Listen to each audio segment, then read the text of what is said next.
go. Here we go. Is there any way to flip it the other way? Oh, flip it like vertically this Yeah, way? yeah, that's better. Wow, It was really? it was coming up horizontal on the screen in the Oh, record. okay. That's This funny. is My phone is vertical now. Is Yeah, that that's fine. okay? Yeah, Wow, totally. you can see like, oh my goodness. I thought it's gonna be like here and up. It's your whole Now you body. can, yeah, now you can see everything. Uh-oh. Well, welcome Oh, wow. to episode 13 of An Untold Narrative. Why don't you give Okay. everybody a proper introduction of who you are? Wow. Okay. Wow. I've never had so much free reign. You have free I, reign. right? Oh my goodness. I'm Keiko Hirosue. I'm a founder of Brooklyn Shoe Space and Brooklyn Shoe Factory, which we closed down. I still like to say it just because it was like a baby that we just closed down. A co-founder of Loyal Footwear. But basically my main thing is Brooklyn Shoe Space. I like to bring people together. I like to teach classes, shoemaking classes, and I like to make shoes. And we're located in Brooklyn, but we actually closed our location during COVID. And right now I'm kind of avoiding Brooklyn and in Catskills for it's been 3-4 months now. I have a 9-month-old baby now. So we're kind of quarantined with my family. I also have a 14-year-old. And today is super hot. I don't know if that's something you record, but today is almost 100 degrees. I don't Yeah, know very, how it very is hot. in Boston. It's How hot. is it over? Yeah, Yeah. it's kind of crazy. And I just put my daughter to sleep, who's almost like as hot as how hot it is now. So I'm like drenched. Well, you look fine. You're totally okay. Thank you. So you're in the mountains right now? Yeah, I'm supposed to be a little cooler than Brooklyn, like temperature wise, but it doesn't feel that way at all. I think I'm in the valley a little bit, so there's not that much airflow today. Yeah. So it still feels really hot. Well, I'm glad you guys are safe and quarantined, and Yeah. we'll get into the Brooklyn Shoe Factory and the closing due to COVID and things like that. Hmm. But I think pretty much how these conversations go is it's very. I try to keep them as natural as possible, and basically Okay. as much or as little as you want to talk about. And I Okay. always like to go back to where you're originally from, what your education was, how did you get Uh-huh. into footwear, things like that. So maybe you Sure. can just give us background of like where you're from, Yeah. how It's you the got same to kind New of York. things that interest me too, because I think everybody has such different backgrounds when it comes to footwear. I don't know if you Exactly. noticed that, right? Yeah. Yeah. For me, I didn't have a background in footwear. I always loved shoes, but I always didn't have like such a style per se. I was never just into stilettos or just into flats, just into sneakers. To be honest, I'm not a sneaker person. Um, but I have so many inquiries about sneakers. So if I'm a business savvy person, I would totally do like a sneaker course, just do sneaker courses. But that's not me. So I feel like I'm not authentic. So I always collaborate with somebody like JBF Customs or Shoe Surgeon. They've taught at my space before. But I originally am from Japan. I was born in the States, but I grew up in Japan. I came to the States wanting to go to law school out of all the places. Okay. Yeah. I was in the arts and events consulting, business and, just I was just a righteous person, wanting to defend the artists. And I came to the States um, as an international student. The tuitions are like triple. So, and because I was born here, I thought, oh, you know what? I'm just going to go to college for a year, improve my English a little bit because my last time I was in the States was like when I was 6 years old, 8 years old. So my English was like, like right now, I'm speaking an 8-year-old English, to No, be honest. no, it's perfect. I mean, what are you No, talking I, about? I have a Midwestern accent because I grew up, I learned my English in Minnesota. Oh my God. So yeah, so I have a Minnesotan accent. I say yeah, yeah, yeah a Wait, lot. so you were born in the US and you moved back to hmm Japan Yep, with yep. And your then parents? yeah, yeah, with my family. And then Yep, how many years did you spend in Japan? most of my life, it's just 2, 3 years. When I was 6 to 8, I was in Minnesota. Okay, and then you went back to Yeah, Japan afterwards? yep. Oh And my I went God. to So you just middle kept school, going high back and forth. school. Yeah, yeah. I'm basically Japanese, except that I don't want to maybe become like too squared into like a society that they have. But I'm very Japanese, yeah. Yeah. So well, you could create your own balance of it however you want, right? Um, so you came back to the States to Mhm, study, and you said that you were mhm. gonna study to be a lawyer, but you didn't do that. Right. Yeah, so 1 year that I was studying art history and applying for law schools, taking the LSATs. I found a shoemaking course, and I was telling my boyfriend back then, now he's my husband, but like, one day when I'm retired, I want to learn how to make shoes and how to make chairs. Oh, And cool. yeah, your body knows it well, but like they're never comfortable, in my opinion, at the time. It's never comfortable. I mean, chairs too, it's never comfortable. Right now I'm on my like workbench stool and it's not comfortable really, you know? Yeah, the lower back's Uh, are hurting. yeah, right? So, um, and my husband was like, you don't have to wait that long to, until you retire to take these classes. You should check it out. And so I did, you know, and I looked up some classes, and there was one Emily Putterman was teaching. Uh, Back then, it was at the YWCA, the Make Workshop, and then she also taught at JCC. And she was like back then, like she was 15 years ago. She was basically teaching at FIT, maybe Parsons, maybe Pratt. She was like the only teacher teaching shoemaking back then. So I started there. I made shoes with her. I followed her around. I took multiple classes with her. And then it got to a point where it's like, okay, I want to learn more. How do I learn more, do more? And I went to shoemakers, shoe repair guys. I learned from them, just, sitting Were on you weekends. They doing don't this? really let. Were Mhm. you doing this while still studying? Yeah. Yeah. Well, life has a turn, I guess, all this classes. I thought I'm logical, but I'm actually not so logical. I'm very emotional and intuitive, and I think I still don't mind, you know, reading fine prints and thinking, but I'm really slow, and I think lawyers, they have to be really quick and with their thinking, and I wasn't that. I'm always stuttering, like thinking too long, or so anyway, my LSATs didn't really go to like it didn't improve the scores so well. And then I got hooked. These classes were like amazing. And once your shoes fit you and they are the designs that you wanted, of course there's kinks of like, oh, this was didn't turn out the way I wanted, but they and then you also get compliments on the street, being like, "Where did you get your shoes?" And of course, you're like, "Oh, I made them." Yeah, And I got over my feet a little bit, or my that's head. How do you say? You get over your head.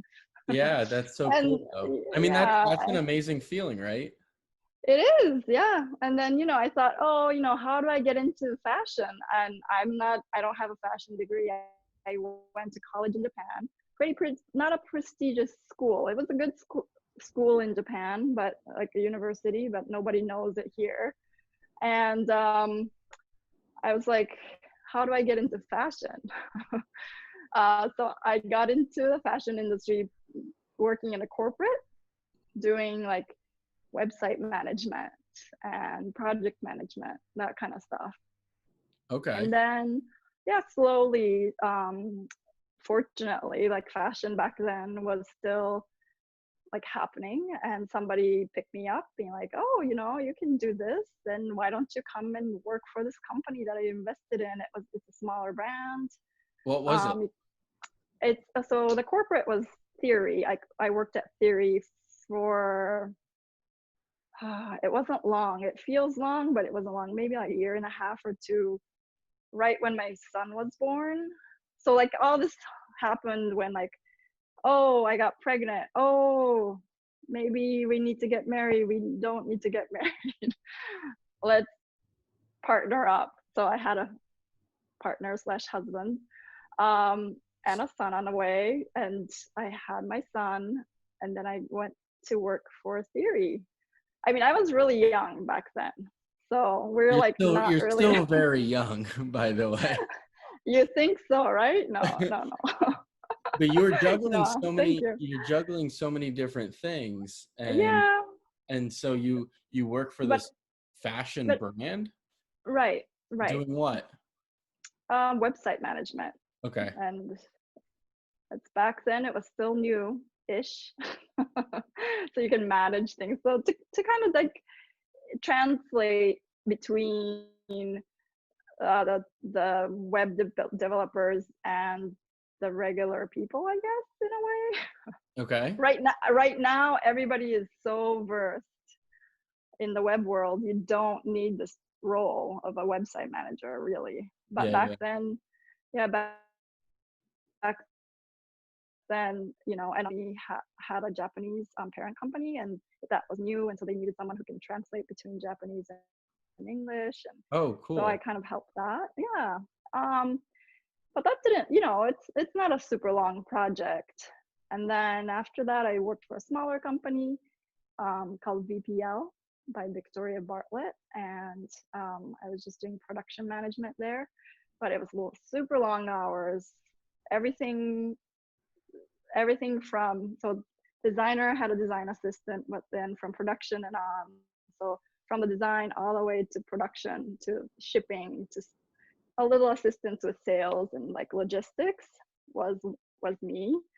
And that was just like a learning curve, like Yeah, no really. kidding. Yeah, It sounds yeah, like a very jack of all trades kind of position. yeah. I mean, it was really fun, and I would have, if I had the stamina, I would have just kept on doing it. But I had a 2-year-old at home, Yeah.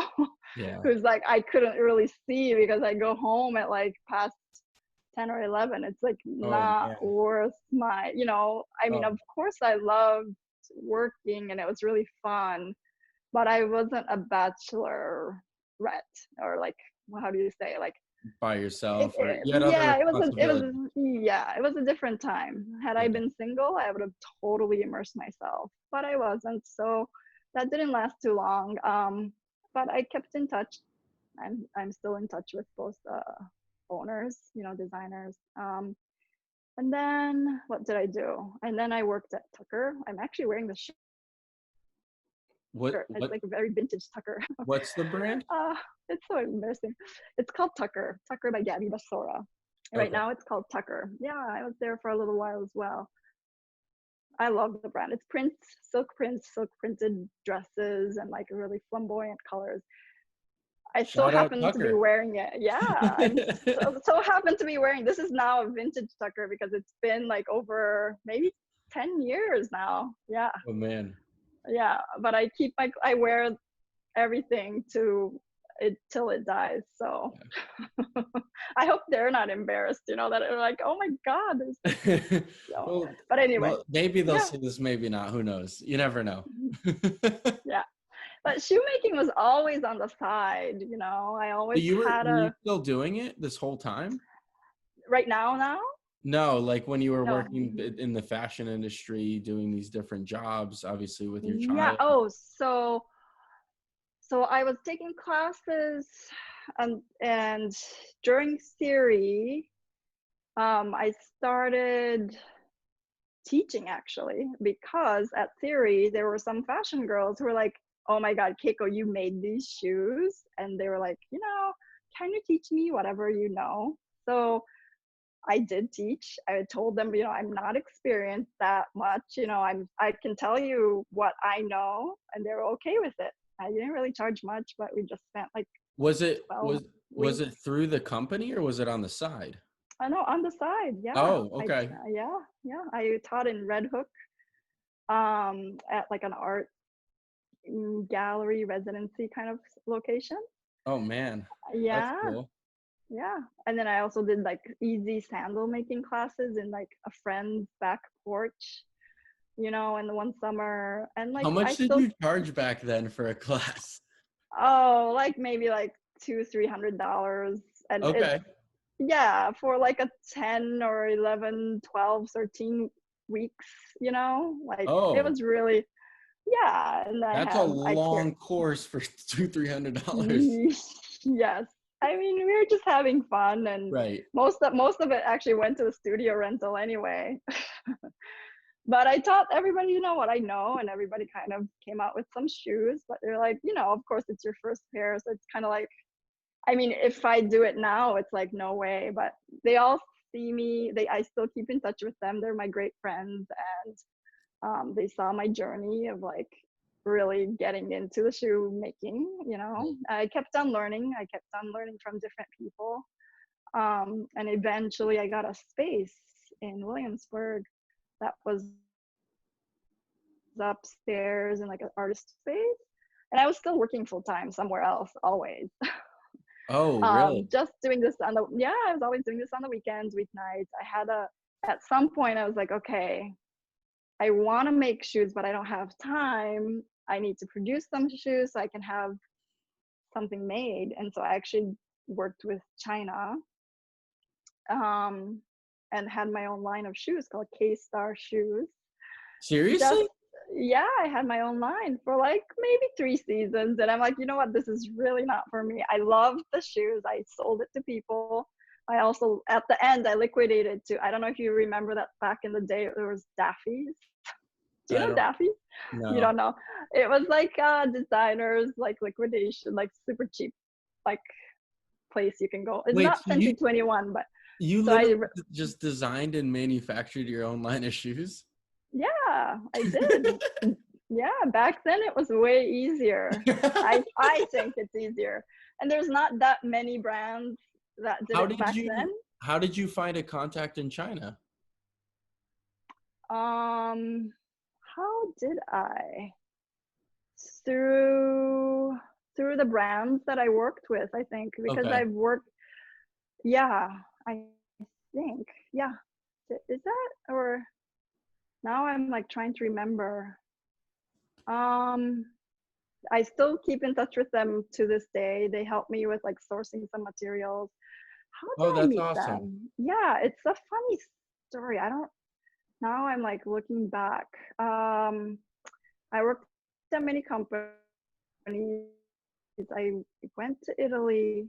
Um, somebody that I was working with introduced me to another girl who was more independently like an agent in China. And then that's where I got more connections. So she was like, I do more quantities. I can't do smaller quantities, but I know somebody who does more smaller quantities. So let me introduce you to them. And Cool. back then, there was no Facebook, there's no Instagram, there was no Alibaba back then. Or like, So are so you just it's emailing? emailing, and it's like, okay, come on over. So I actually visited them. Sorry, there's like bugs because I don't have windows. You're all right. Um, Well, I yeah, feel bad that you have bugs flying in your face. yeah, no, it's okay because of the light. Yeah, yeah, yeah. But yeah, so I visited them in China, and with China, I'm sure you've worked with corporate as well. I've worked with corporate and worked on like product development and went to China as well. But the more you go and show face, it's better, Oh, yeah. just, yeah, 1000%. yeah. You can't really do anything by email, and if you show up, they'll prioritize you on the spot. So you So submitted these designs for this line of shoes, that your own line, mhm, and then you just hopped on a plane to China? yeah, Yeah. And back then, long story short, I guess, like, so the girls that I taught in the beginning, Yep. we all kind of like became like really good friends. We were like, we want to start our own shoe line. How can we do this together? We actually put everybody's designs together, and I actually went to China to get some samples made for everybody too. That's so cool. Yeah, it was fun, but to think of it, you really don't need five designers in one collective. Right. You really need somebody like a salesperson and a PR person. And so it didn't really work out in the end, but they all got their samples, they all wore them. I did as well. And then from there, I just did a production order. So you, And it was still a tiny order. It was like maybe total of 300 pairs of, out of, okay. off of, yeah, it's really tiny. How did you sell them? Sold them to friends and family, markets. I did a event at the Highline, not the Highline, what's that called? The W Hotel? Is that a W Hotel? Yeah, right by the Highline. I I did, don't know. I just, in New York, there's a hotel. It just went up back then.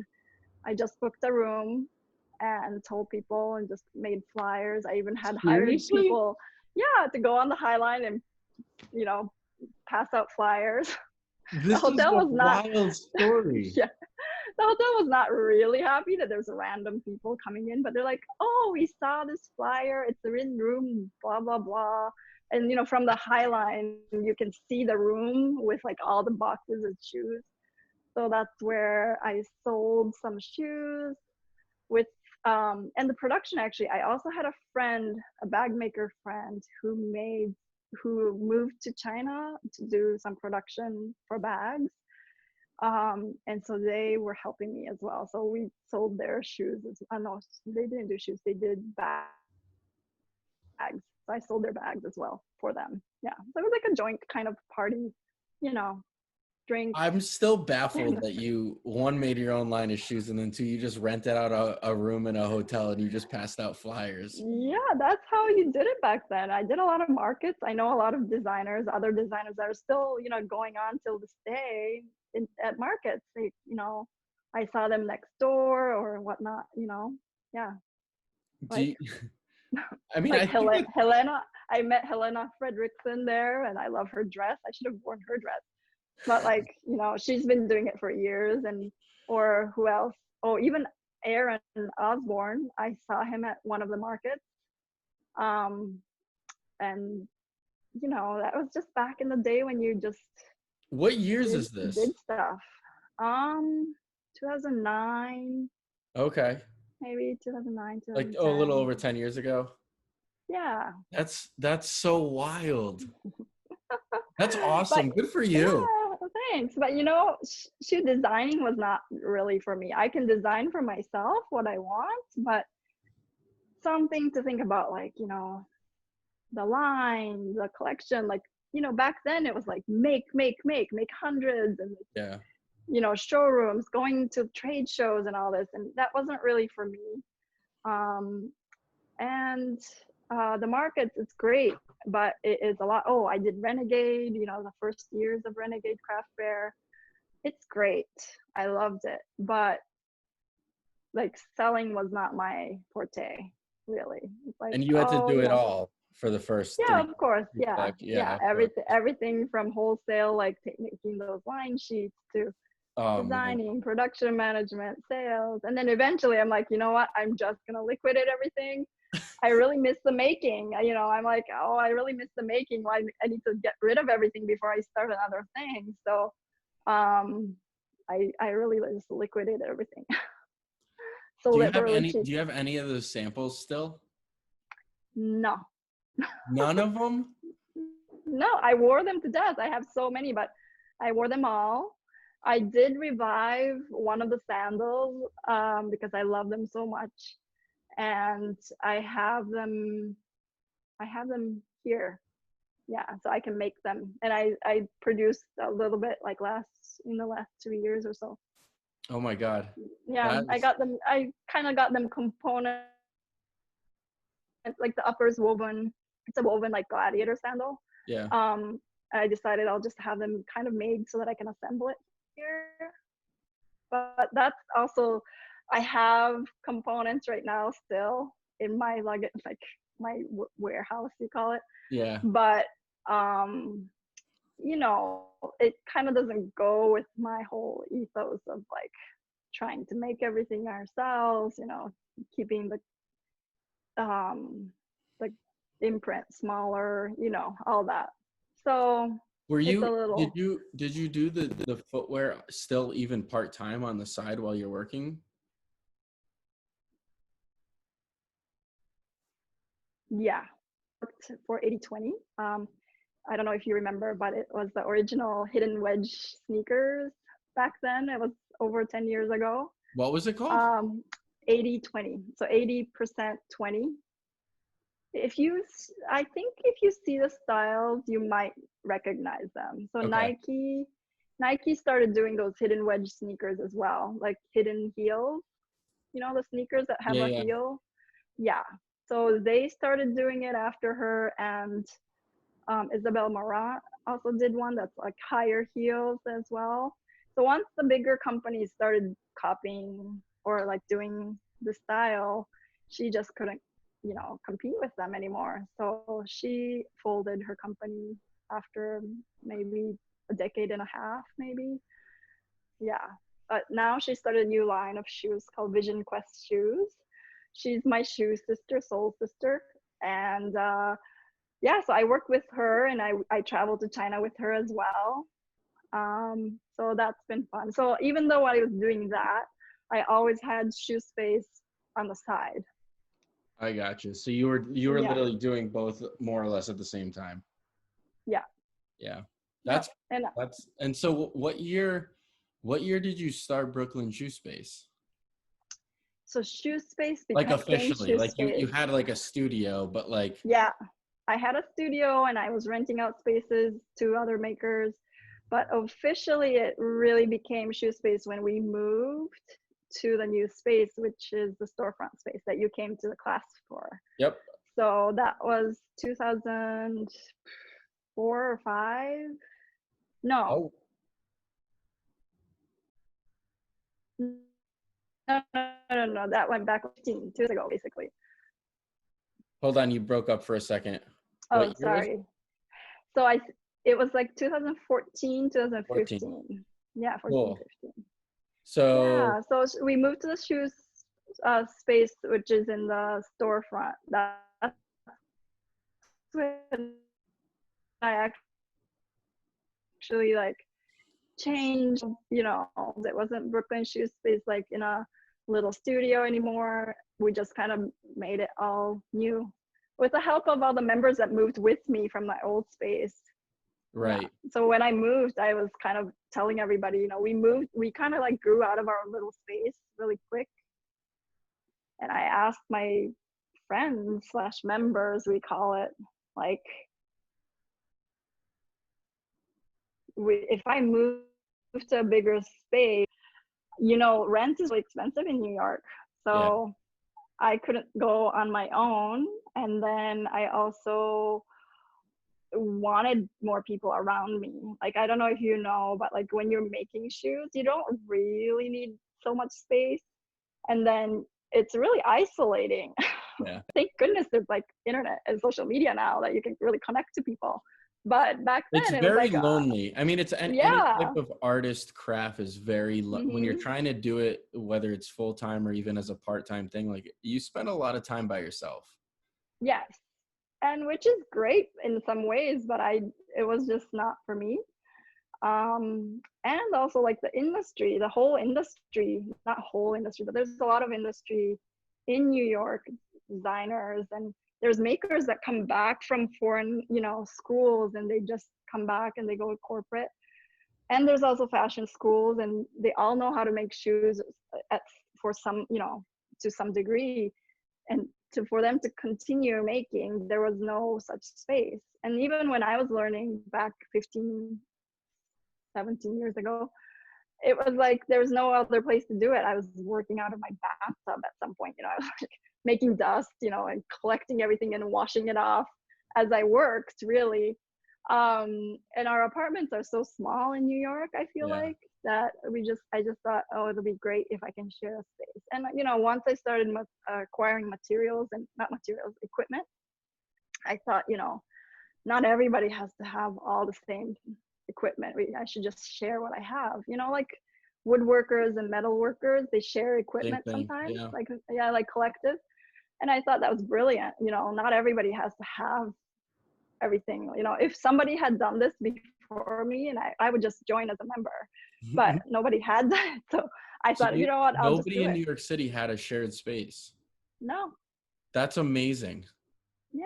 Today there's like spaces, like I rent like a maker space in Worcester here now, Mhm. and they have Mhm. a wood shop, a metal shop, sewing area, the Mhm. whole 9 yards, and it's Mhm. basically like Mhm. everything for 1 fee every month. Yeah. It's Yeah, crazy. back then, that's right around when I think WeWork was coming, like Right. 2005. Sorry, not five. I keep on saying 2005. It's 2015, 14, 15. It's like WeWork just came about. There was Green Desk. There's like office shares, and then there's also like wood workshops that had like a few people that shared. There's also maybe like ceramic studios that shared a kiln, or you know, they shared some things, but you know, particularly for shoemaking, there's nobody. How So, long did it take you to get your first member? oh, we started long before I had the storefront. I Okay. had the studio for another 5 years before that. So, um, I opened it up. I opened up the doors, and there's a lot of makers that just kind of knocked on the door. That's how people just kind of Were you like an came. official business back then? Yeah, Like, yeah, yeah, oh, yeah, okay, yeah. okay. I had my incorporated my K-Star shoes. Now it's DBA Brooklyn Shoe Space, but I had K-Star shoes. You know, I had business insurance. I had the business commercial rent to pay and all that. Holy cow.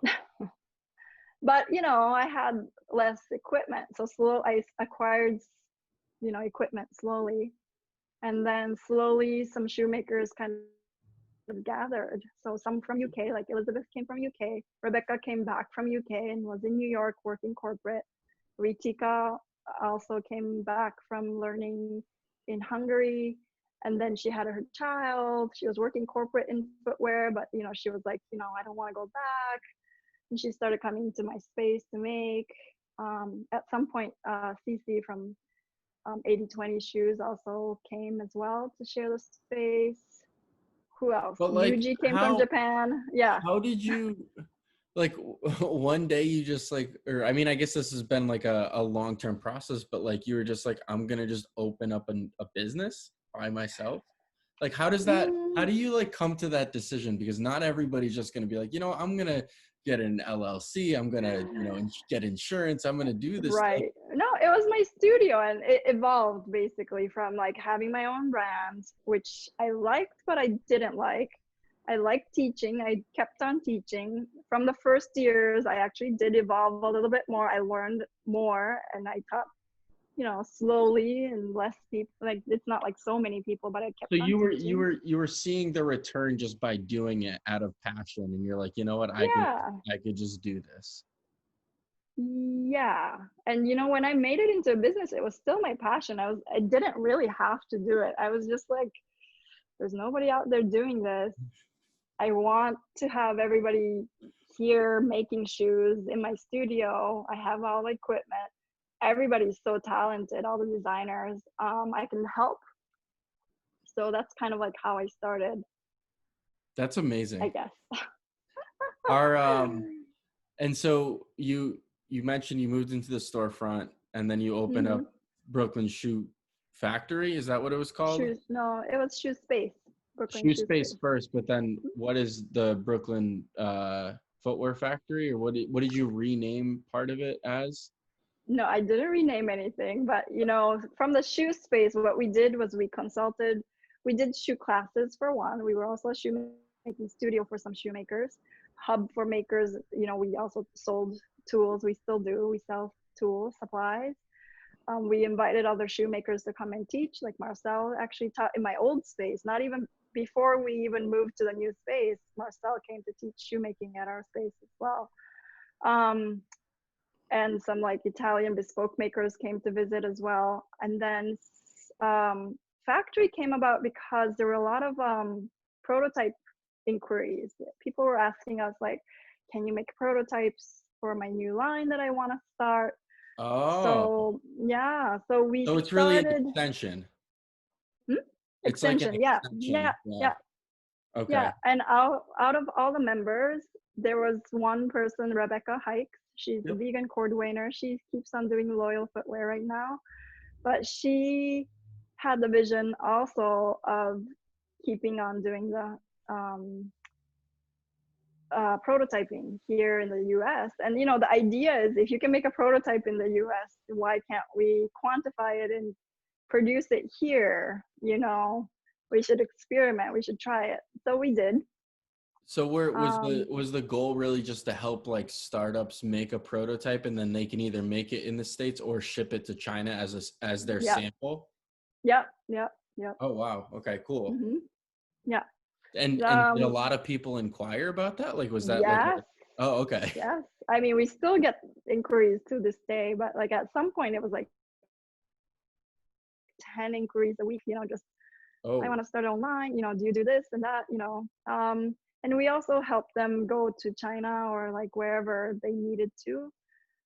But it became a lot. I'm like, I wanted to teach, I wanted to, um, expand like the teaching and the community here in the US yeah, yeah. and also do the factory. I couldn't really do the overseas portion. So some members from our studio actually opened up like a design agency as well.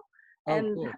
yeah, and took on more international inquiries, like people who wanted to go and manufacture abroad and travel to the factories as well. So, we pass them on like our Chinese contacts. They also have their own contacts from other countries, and they're also designers themselves. So they kind of got together. It's called the Shoe Girls Studio. It's Mar Espanol, and you met them actually because they all came to um, Vibram. the Vibram, yeah. And Elizabeth, yeah. So they're doing the Shoe So Girls Studio. Yeah, you've really just built up this amazing community of people and makers. yeah, yeah. I didn't really do much. I just had a space, and I was like, "It's open. Come on, let's make some That's things." not true. That's definitely not true. But I mean, also, like, I can't do everything myself, so I kept on passing it on between the friends, and I think that's maybe something that grew and became their own thing. Yeah. yeah, I mean that's you should give yourself a lot of credit and you should be super proud of that. I mean that's it's just sounds like you've built so many different avenues for people's careers and paths and Mm-hmm. connections and all this other stuff. I mean Mm-hmm. that's really Mm-hmm. amazing. Yeah, I mean, it's everybody has their talents and it's their work that they worked hard for. It's not, I'm just like kind of facilitating some things. I'm not really doing much. I'm just there. I'm like, oh, yeah. I don't think anybody would agree with you. Oh, thanks. I don't know what to say, but yeah. But um, it's been fun. I love that part. And of course, Marcel also tells me like, you're just socializing. You don't really make shoes. And it's so true that I'm like coming to a point where now that I don't have my space, I'm like, oh, I really need to make shoes again. Because otherwise my hands are getting rusty. It's, muscle memory. So I really so need to get to it. did let's I want to like shift to like kind of present day, right? So you Sure. recently downsized the space. Hmm. Yeah. Was that before or like during COVID or because of it? Well, so just for the factory, for example, we downsized last year, end of last year, abruptly because like I was pregnant and then I had some health issues and then my arm was broken and I just couldn't keep up my Okay. part of being a partner as well as a business model.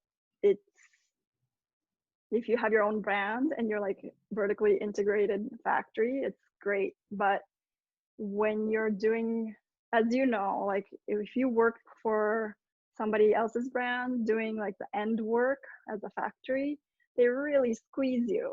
And when you're in the US and the labor is expensive and the skills, we really need to like practice those skills. The workers have to practice skills as well. We didn't have with the smaller orders, it's really hard to even have material or the time to practice for the workers as well. And so it just kind of didn't work out as much as we wished it would. It worked to a degree. We thought the proof of concept is great, but it just couldn't grow from there. So to to long story short, we decided we'll start our factory, um, like a factory line, and that became the vegan footwear line called the Loyal Footwear, and it's still existing to this day. We did a Kickstarter, we succeeded, and we're still fulfilling those orders to this day. And Oh because my I'm, God. yeah, You're like this I'm remote, crazy, you're like this but crazy entrepreneur. I mean, you did a right. Kickstarter even. Yeah, no, that's not easy as well. But I'm, remotely not doing anything. So everything is on Rebecca. Rebecca's made solely right now. We used to have other people helping us make, but right now it's solely Rebecca. She is making Loyal Footwear. And actually, you can follow Loyal Footwear and you can see how the shoes are made, and it has your name tagged on it basically. So like, if you ordered, say if I ordered, or if you ordered, she'll tag your Instagram if you have Instagram, and she'll show you your shoes being made, Oh, which is so something cool. that, yeah, something that's like a strength of made in USA, which is rare. Right. So We'll make sure that like it gets some notification here. We'll make their tag. Yeah, I mean that's the challenge. I mean, there's obviously ongoing conversations every year about, and it comes in waves. Some people are like, why can't we make more shoes in America? Why can't we do? And it's everything that you spoke about. It's labor costs, it's yes, time, it's materials, it's also know-how. So many people don't yep, understand how much knowledge it takes to yep, do footwear the consistently skill, over and yep, over again. yep, yep. It's so And challenging. yeah, so you almost want to make the same style over and over again. But like, if it's a smaller order, there's not enough repetition Right. for the workers to learn. So you're almost learning on the job, which is not ideal, That's definitely not a good business model. No, no. So, prototyping business is great, Sure. but it was really heavily relying on skilled workers, and is, that doesn't, you know, to pay everybody else, it just didn't work. So Yeah. you're now downsizing, moving into the future. Yeah. What So are yeah, like yeah. some of So that your was before COVID, and now during COVID, I closed up my shop, which is Brooklyn Shoe Space. That's just solely myself. okay. Um, I closed it up because my rent was too expensive. All the members were like, it's COVID. I'm not coming in. I'm not paying rent. And, like I told you when I started, I was like, if I don't have everybody, I can't really keep this up. And Wow. also, like with COVID, you can't have a face to face class. So, for the first lockdown. I mean, now, in England, I do shoe talks every weekday, and I talk to other people who do teach, Which is and they also started, incredible that you do it so frequently. Every day oh, that is a lot of work and a lot of energy. oh, thanks. Yeah, you really, I mean, I didn't even know that it'll be this much work, even because it's only 1 hour a day, I know, but it's but exhausting, isn't it it? is a lot of work somehow. Yeah, I mean the The talking part is not exhausting. It's the prepping, yeah, it's the making sure like scheduling. the schedule work. Yeah. Yeah. I Who mean, knew? Who knew? I do this once a week and I'm like, that's enough. I might slow down to once a week, but like, I don't know. I felt like I needed to be connected to everybody more. Like at some point during this lockdown, I think it was first month in, I was like hungry to connect. Yeah. So I think that's where, every day came from. I felt like once a week was not going to be enough to cover I mean, everybody either. this is how this was born. I mean, I've wanted to do a podcast for a very, very Hmm. long time. I just never Hmm. had, it was always an excuse, right? I never had the time. I didn't do this. And like this just provided that opportunity and Right. again, it was the same thing. It's selfishly, it allows me to connect with people and other Hmm. creatives and artists and all these things to have Hmm. just conversation, Hmm. right? And, Yeah. and I'm stuck in this apartment just like everybody else is. Yeah, I remember you were like, "Oh, I'm stuck in this 600 square foot apartment." I'm like, "By yourself?" It's like very luxurious in a way because, I- in I'm the city, I'm in like a family of four in like a 700 square foot apartment. I'm like, oh no. my God. Yeah. Yeah, I know. Anyway, I'm fortunate that, Worcester provides a little bit more space for me than New York City does, for example. right. Do you have like Um, a outdoor space? yeah, there's like a community outdoor space too, which is really Oh, that's nice. nice. That Yeah. is nice. But Yeah. but yeah, no, thankfully, like you invited me onto your shoe talk. So we'll make sure everybody go check out Brooklyn Shoe Space's shoe talks because they're really Oh, great. And actually, thanks. speaking of community, like uh homie and I are actually like connected. And then he saw Oh, great. mine and he reached out. He's like, oh, that was awesome. And then I saw you invited him and I was like, oh my God, like I met him back in his K Swiss days Yeah, and yeah, yeah. and I was like, oh my God, you'd be perfect. I need to have you on my show too. Like Yeah, why not? Let's do it. Yeah, so crossover. it was amazing, like full circle kind of like just from like doing this one random conversation like for an hour, like how it can reconnect like people and stuff like that. Yeah, yeah, definitely. And he took a class with us, and yeah, ever since also when we visited too, like he came to our events, just to kind of show support, being there, and he also connected with all the other shoemakers that came by. So it's good. It's great. He's doing great. I love it. Yeah. Yeah. So obviously, like, do you think about what you're gonna do in the future? Like, are you kind of just waiting for COVID to figure itself out and then possibly reopen, or? Yeah. Yeah, basically I'm waiting for the COVID to kind of settle down. I'm kind of hoping, crossing fingers, that the rent is going to go down a little bit. I don't know about that really, but you know, I don't have to have a retail space upstairs again in like an artist loft. So let's see how it goes. But I do want to have another space again. I do want to teach again. Um, I know what I enjoy doing, and I know what I didn't enjoy doing. So I'm going to be a little picky this time and um, work, you know, my like desires into my space. But And that's amazing. This is like a whole new, like it's like a rebirth of it, and like oh yeah, you no, can it's focus great. on what makes you really passionate and happy. Mhm. Mhm. That's Yeah, so awesome. I feel like there's a silver lining to things, right? So this COVID, it's terrible. I know many people who have been affected, and I'm fortunate enough that my health is okay so far, knock on wood, and my family is doing okay as well, and I get to spend time with my newborn. Now she's Yeah. almost 10 months almost. But like all that, it wouldn't have happened. I feel like if COVID didn't happen, I would have been working every day. I would have had a nanny. It's different. So I'm I'm happy for that. And then I do want to start making more for myself as well. I'm absolutely the shoemaker with no shoes. I just support other makers, and I buy from other friends, and that's it. So I want to make my own shoes. Got So to get back to making. yeah. Um, that's awesome. Do you like think about any like really long-term planning, or do you kind of try to keep it like Mm. short-term mentality? At the moment, just because the future is kind of unknown, and I know there's so many businesses out there can that have already kind of gone back to normalcy a little bit, slowly. Um, I'm too far ahead at the moment, but I do know that I will have my shoe space. I will do events. I do want to work with high school inner city kids somehow in training or in you know learning how to make shoes.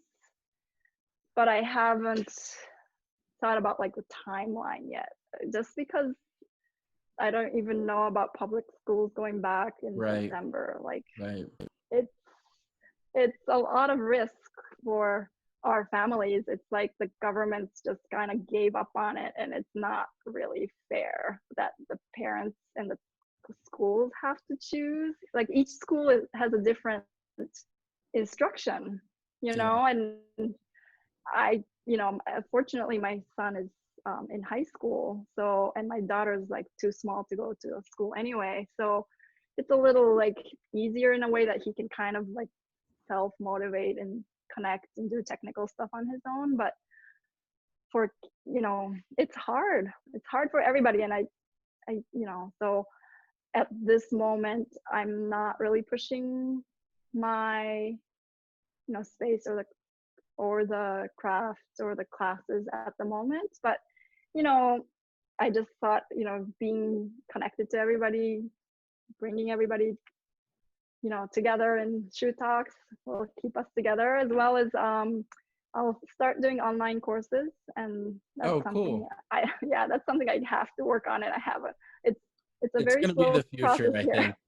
I think it's gonna be the future. Yeah, and I'll do classes if like someone can call me and ask me questions. I do FaceTime, and I help with like some mechanic problems or something.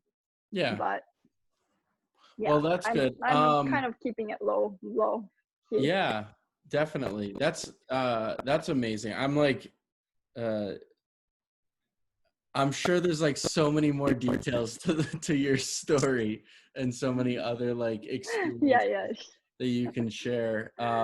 If yeah. I there's skipped a lot. out of Mm. everything that you've done and you've learned, what's like one main takeaway that you would like, Mm-hmm. you know, share with somebody else, like as advice? As like for business advice? Anything. No. As like anything? I don't know. I think it's all about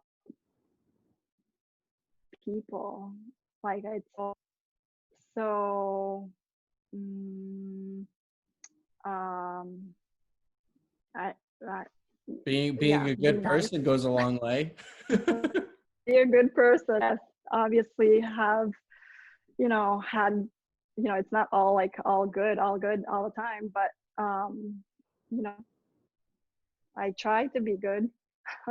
Sometimes work, sometimes it does, I hope it does, but yeah, and like learn from everybody. I mean I have so many mentors, really. Yeah, like yeah.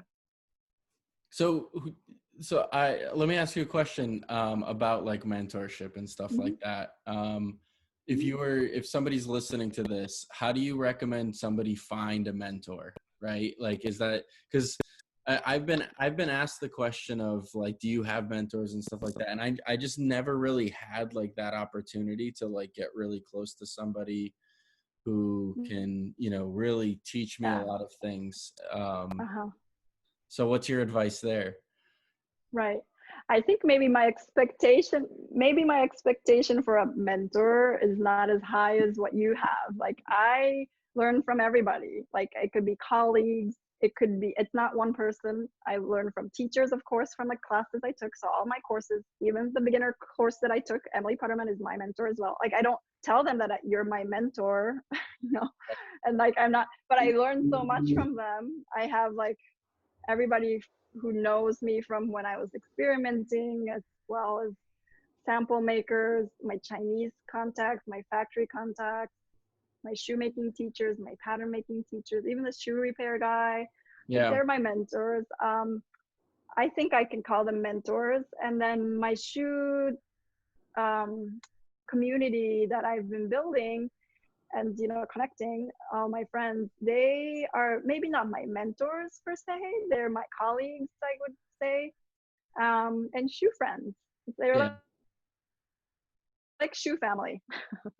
Yeah. I like Oh, that. now I get a good breathe. Yeah. But mentors, I think like when I was learning how to make shoes, I think it's really important that yeah, to acknowledge that I was actually learning from every single one of them. That's awesome. Yeah. Well, believe it or not, we've been talking for almost an hour now. So, is there anything else Oh, you want to share with anybody or say? not particular. I mean, if you have any questions, I'll answer. But I've just been like blah blah blah, like just talking. I don't even know if I'm cohesive enough. But No, this has been um, awesome. This has been so great. I'm like so, and there's so many like levels and details that I didn't even know that you've gone through, and you mhm. should share your story more often. I don't really talk so much. No, but it's I good. yeah, thanks. I'll try a little more. It's not like a linear thing. Like it's so many like ways, so it's hard to just talk, you know. But Yeah, thank you. I'll try a little more harder. I think Now people there's get. I don't know if you see it, but I feel the breeze. Yeah, I could see it. Yeah. I'm in a barn and I don't have windows, but I think there's a storm coming through. So I think Oh man. there's a little bit of wind. Thank goodness. Well, thank you so much for joining us on this episode of An Untold Narrative. This has been awesome. I'm so happy. I'm sure other people are going to appreciate it. So, Thank you um, for having me. yeah, of course. And other than that, we will speak Mhm. super soon. Mhm. And hopefully, Yeah. I see you in New York one of these days in the future. Yeah, definitely.